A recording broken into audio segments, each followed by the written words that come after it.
sumat lokal.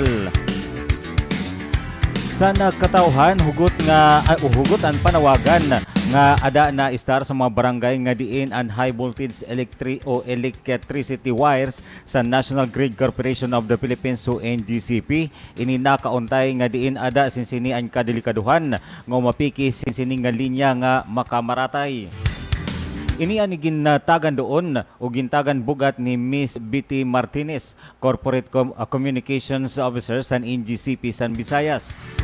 Sumulakan na Martinez ang kanya concern inikabahin sa aksidente nga nahi-report nga sa gawas na sa fence perimeter sa NGCP substation sinsayo nga barangay nga di nahitabuan sa nga 51 anyos nga nangunguha sin nakahoy na kuryente nga naging papasan si sini nga kahoy ini nahiduot sa live high voltage tension wire.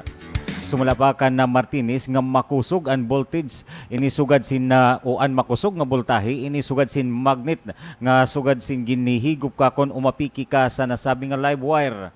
Ang nasabi nga so ini padayon niya na ang investigasyon sa NGCP.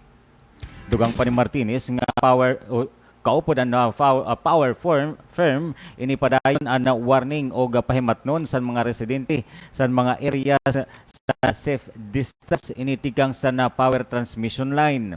Para sa safety measures, si Martinez ang Corporate Communication Officer sa NGCP sa Visayas otro nga ginapapahinumdum ang mga simple nga mga reminders ini para sa concern nga mga tawo o igbutang ini sa isipan. Ang una, diri magpalupad sin banog-banog o magsagka sa transmission instructions.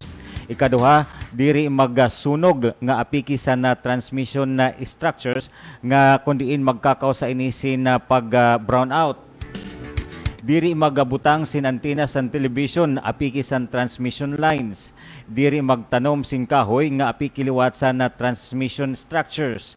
Nga nadiri pwede nga magparada sin sakyan dida apiki sa transmission lines. Nga nadiri magkarga sin mga haglaba nga mga butang nga pupwede ini sumabit sa transmission lines. Nga na pampito, diri pwede nga magtindog sin balay apiki sa transmission lines.